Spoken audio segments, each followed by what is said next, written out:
नमस्कार, इशारों इशारों में आपका स्वागत है। मैं हूं संकेत उपाध्याय। प्रशांत किशोर एक बार फिर से चर्चाओं में हैं। आप जानते हैं उनको चुनावी रणनीतिकार बोला जाता है और उनको चाणक्य की तरह देखा जाता है भारत की राजनीति में, क्योंकि उन्होंने, और ये उनकी उपलब्धि वो अपनी भी गिनाते हैं और तमाम लोगों के बीच में भी उनकी उपलब्धि है कि वो चुनाव जिताते हैं राजनीतिक दलों को, और चुनावी रणनीतिकार होने के अलावा वो एक पोल प्रेडिक्शन भी करते हुए कई बार दिखाई दिए हैं। चुनावों से पहले, चुनावों के बाद कौन सी पार्टी ऊपर जा रही है, नीचे जा रही है, किस पार्टी को दोबारा, जिसे कहते हैं ना, रिससिटेट करना है, जैसे कि कांग्रेस पार्टी, उसके दोबारा से पुनर्जीवित करने का जो प्लान था वो उन्होंने बनाया। तो ये सारी चीजें वो तमाम करते रहते हैं। उनका लेटेस्ट असाइनमेंट है जिसमें वो पूरे बिहार भर में जन सुराज यात्रा लेकर के जा रहे हैं और घूम रहे हैं।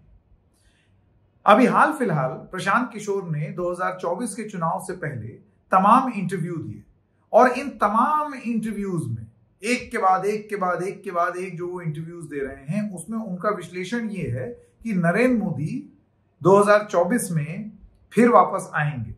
संख्या बल पर वो उतना नहीं बोल रहे हैं। कुछ इंटरव्यूज में उनका ये कहना है कि हो सकता है संख्या बढ़ भी जाए, लेकिन वो ये कहते हैं उसके बावजूद नरेंद्र मोदी शायद उतने पावरफुल ना हो जितने कि वो 2014 और 2019 में थे। अब ये सब तो विश्लेषण अपनी जगह ही चल रहा था। इसी सब के चलते चलते उनका एक इंटरव्यू हुआ करण थापर के साथ, जो कि एक वरिष्ठ पत्रकार है। करण थापर ने उनसे इंटरव्यू में एक ऐसा सवाल पूछ लिया जिससे झल्लाकर तमतमा उठे प्रशांत किशोर, और वो सवाल पूछना वाजिब है, क्योंकि जब जब कोई भी पोल प्रिडिक्शन करता है, जब ये बताता है कि मुझे ऐसे लगता है ये संख्या, या मुझे ऐसे लगता है कि इतनी संख्या, या यहां पर ये वहां पर वो, तो ये सवाल पूछना लाजमी है ट्रैक रिकॉर्ड का। योगेंद्र यादव जब ये उन्होंने कहा कि हम ये सोच रहे हैं और हमारा विश्लेषण ये है कि शायद बीजेपी जो है वो अपने दम पर 250 भी पार ना कर पाए, तो उनसे ये सवाल पूछा गया, और तो रेड माइक में ही पूछा गया कि आप पर तो ये आरोप लगता है कि आपने तो 2019 में भी बीजेपी को हरा रहे थे आप, लेकिन बीजेपी तो जीत गई। उस पर उन्होंने अपना तर्क दिया, यानी कि आपके ट्रैक रिकॉर्ड, आपके बोले हो, जब आप चुनावी रणनीतिकार होते हैं, जब आप पोल प्रिडिक्शन करते हैं, तो एक ट्रैक रिकॉर्ड का सवाल आपसे पूछा जाना लाजमी है। तो जब यह सवाल पूछा गया प्रशांत किशोर से, तो एक अजीब सी झंझनाहट, झल्लाहट देखने को मिली प्रशांत किशोर की तरफ से, और वो इस तरीके की थी जो कि एकदम हॉस्टाइल थी, एज इफ वो ये सवाल चाहते ही नहीं थे कि पूछा जाए। और वो सवाल कुछ ये था कि क्या आपने इतिहास में कांग्रेस पार्टी को हिमाचल प्रदेश में हारा हुआ नहीं घोषित कर दिया था? और करण थापर का यह सवाल था कि आप तो बीआरएस जितवा रहे थे तेलंगाना में 2023 में, फिर क्या हुआ? अब प्रशांत किशोर का यह कहना है, दिखा दो सबूत, दिखा दो कि मैं कहां बोल रहा हूं, अखबार की लिखा पढ़ी नहीं, दिखा दो सबूत कि मैंने ये चीज कहां बोली है, और अगर मैंने ये कहीं बोली होगी और इसका मौखिक कोई इंटरव्यू होगा तो मैं अपना जो काम कर रहा हूं वो छोड़ दूंगा, नहीं तो आपको सार्वजनिक मंच से माफी मांगनी पड़ेगी। और करीब 5 मिनट का मेल्ट डाउन प्रशांत किशोर की तरफ से देखने को मिला, जिसमें एक अजीब सी झंझनाहट उनके अंदर दिखाई दी।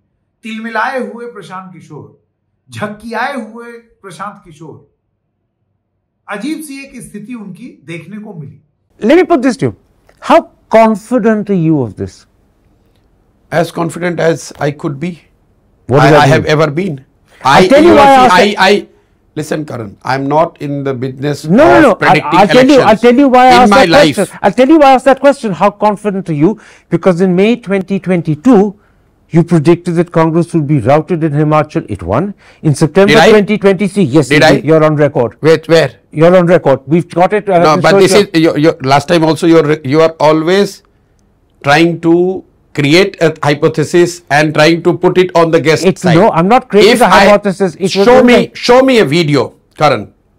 Now it's because you have said it something. Yes, absolutely. You are not dealing with some spokesperson of a party. If you show me a video of me telling that Congress will be routed in Himachal a video in May 2022. Hear me out. If you show me, I will quit the job, or you apologize publicly on the camera. I have. Show me the video where I've said that Congress will be routed in Himachal. Does it have to be on video? Just a second. Does it have to Hear be me out. video? Don't try to pin I'm down not. things. Hang on a second. I'm not letting you go out of this. No, I'm not letting you go out of this. You don't have to let me get out of it. No, you see when Can I finish? No, you cannot. You cannot. Hang on a second. When you are interviewing a person and you take great pride in being factual. I am being factual. Stick to the fact. You haven't even let me finish. Show me the video. Release it on the wire where Prashant Kishore has said that Congress Does it have to be a video? Yes. Why can't it be something to say to a newspaper? I don't know. Newspaper can write anything. You can write anything. Show me where I've said this. Show me where there are loads of things that are written by newspapers. I don't count. And it has been a no, you can't. I go from here, and what you write in your news publication is none of my business.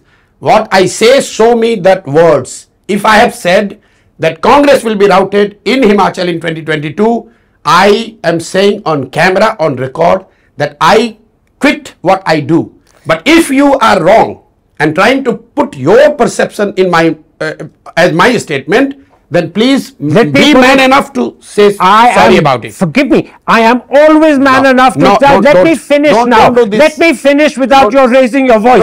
Let me finish without your interrupting me. You are not going to intimidate me. Interrupting me. I am always man enough to accept my mistake. You have made a mistake frequently. However, I am quoting what has been you have made a mistake and what has been you have made a mistake. I have not made a mistake. You have made a mistake. I am quoting what has been in newspapers and on websites, and I'll repeat what they said. In May 2022, you are quoted as having said Congress will be routed in Himachal. In September 2023, you are quoted as having said BRS would win Telangana, and it did not. अजीब सी एक स्थिति उनकी देखने को मिली। इस तरीके की प्रतिक्रिया प्रशांत किशोर ने क्यों दी, एक सवाल पर। आइए सबसे पहले तो तथ्यों की बात करें। उन्होंने ये कहा कि कोई एक इंटरव्यू दिखा दो जिसमें मैंने ये कहा कि कांग्रेस पार्टी जो है वो हिमाचल प्रदेश में हार जाएगी।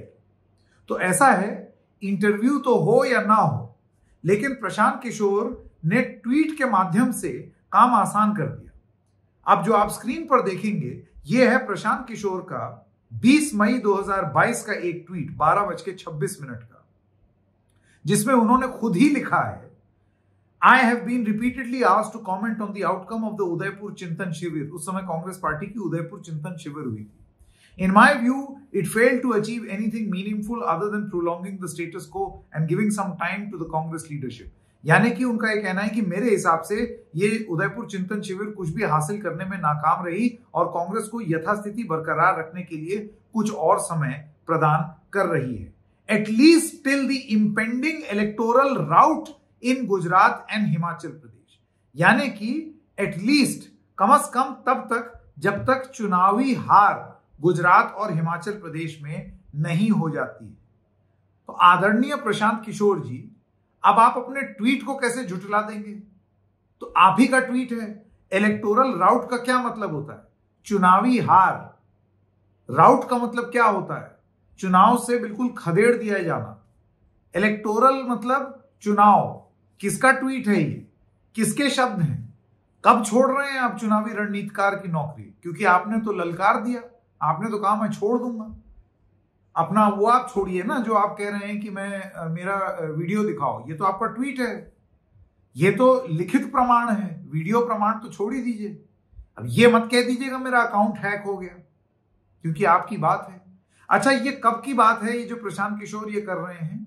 प्रशांत किशोर इससे कुछ समय पहले ही कांग्रेस पार्टी को पुनर्जीवित करने की योजना बना रहे थे। ये वो प्रशांत किशोर हैं जिन्होंने 600 पन्नों से ज्यादा पावर पॉइंट प्रेजेंटेशन होता है, उसमें 600 पावर पॉइंट प्रेजेंटेशन की स्लाइड्स बना करके इन्होंने कांग्रेस को कैसे पुनर्जीवित किया जाए वो एक स्लाइड प्रस्तुत की।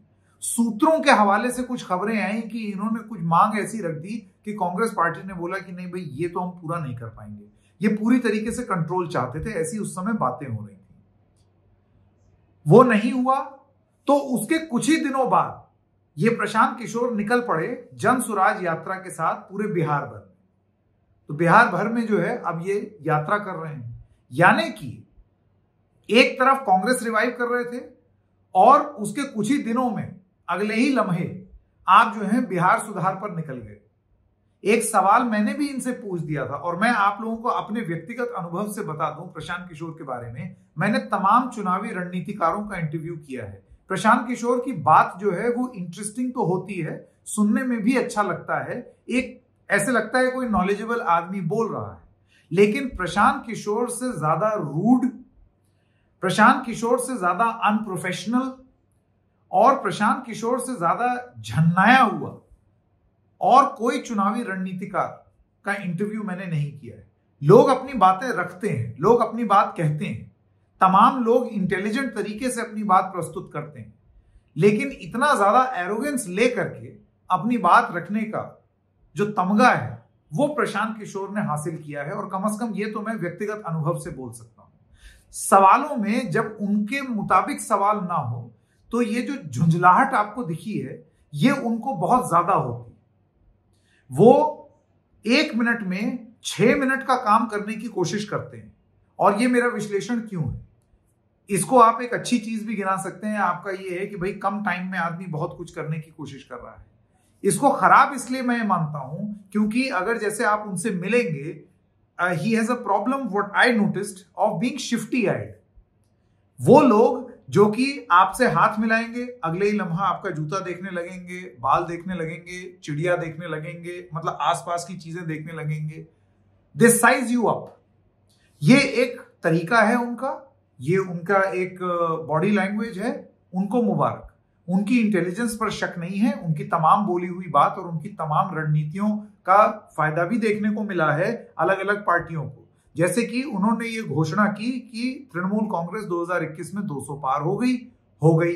बीजेपी जो है वो नहीं जीत पाई, डिस्पाइट द फैक्ट बीजेपी कह रही थी कि हम जीतेंगे। जहां आप सही हैं वहां आप सही हैं, लेकिन जहां आप गलत हैं वहां अपनी गलती मानने पर इतनी चिढ़ क्यों मचती है प्रशांत किशोर? प्रशांत किशोर से एक सवाल जब हमने पूछा था बहुत पहले कि आप एक लम्हा तो कांग्रेस पार्टी रिवाइव कर रहे थे और दूसरे ही लम्हा जो है वो आप बिहार की जन स्वराज यात्रा पर निकल गए। क्या प्रशांत किशोर एक एग्जिस्टेंशियल क्राइसिस से गुजर रहे हैं? यह सवाल प्रशांत किशोर को पसंद नहीं आया। उन्होंने कहा आप क्या बताएंगे मुझको, चलिए जाइए, मान लिया एग्जिस्टेंशियल क्राइसिस है। वो इंटरव्यू है, एक बड़ा चैनल है उसके यूट्यूब पर, आप लोग चाहें तो वो इंटरव्यू जाकर के देख सकते हैं, आपको समझ में आ जाएगा। छपरा में वो इंटरव्यू किया था हमने उनके साथ। ये तो हो गई एक बात। सीधी सी बात है, एक चुनावी रणनीतिकार से और एक आदमी जो कि भविष्यवाणी करना चाहता है, एस्ट्रोलॉजर बनना चाहता है, प्रिडिक्शन देता है, तो अगर आप प्रिडिक्शन दे रहे हैं तो आपसे मीठा मीठा गुड़ गुड़ सवाल नहीं पूछा जाएगा, आपकी आलोचना भी होगी। जैसे कि योगेंद्र यादव से पूछा गया कि आपकी 2019 की विश्लेषण गलत क्यों हो गई, तो उन्होंने कहा कि यह पुलवामा से पहले की विश्लेषण थी, पुलवामा के बाद मैंने चुप पकड़ ली क्योंकि परिस्थितियां बदल गई। और अगर इस बार मेरे विश्लेषण से ज्यादा बीजेपी आ जाती है तो मैं फिर राजी खुशी मान जाऊंगा कि मैं गलत हूं। तो यही सवाल अगर तेलंगाना और हिमाचल प्रदेश के संदर्भ में प्रशांत किशोर से पूछा जा रहा है तो इसमें तिलमिलाने की क्या जरूरत है? इसमें इस तरीके से भावुकतापूर्ण जवाब देने की क्या जरूरत है? क्या प्रशांत किशोर कहीं ना कहीं क्रेडिबिलिटी क्राइसिस से सफर कर रहे हैं कि उनको ये लगता है कि नहीं, मुझे क्रेडिबिलिटी बना करके रखनी है, अलग अलग जगहों पर सही साबित हर समय होते रहना है? और लास्ट में एक आखिरी बात, प्रशांत किशोर और उन तमाम लोगों को जो अपने आप को अत्यंत गंभीरता से लेते हैं, बहुत सारे पत्रकार भी हैं, नेता तो हैं ही हैं, जो अपने आप को एक खुदा का या भगवान का एक अवतार मानते हैं, जिनको ये लगता है कि वो गलत तो हो ही नहीं सकते। एक बीमारी से ग्रसित हैं सब लोग जिसको कहते हैं एब्सोल्यूटिज्म, जिसमें आप ये मान के चलते हैं कि आप ही सही हैं और आप कभी गलत हो ही नहीं सकते, और जो गलत आपको साबित करने लगे उसको आप खोखियाना शुरू कर दें। तो ऐसे सब लोगों के लिए हिदायत तो नहीं कहूंगा, लेकिन मान लीजिए कि एब्सोल्यूट कुछ नहीं होता है इस दुनिया में। इस दुनिया में आप हो सकता है कभी कभार सही हो सकता है कभी कभार गलत हो जाए, हर किसी के साथ यही चीज होती है।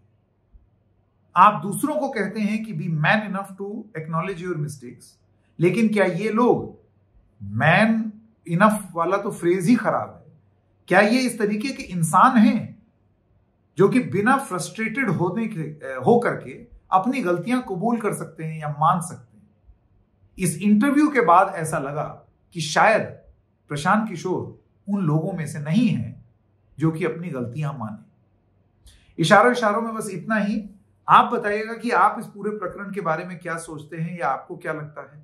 फिर मिलेंगे किसी और मुद्दे के साथ। हमसे कोई गलती होगी तो तुरंत हाथ जोड़ करके क्षमा मांग लेंगे। अगली गलती तक नमस्कार।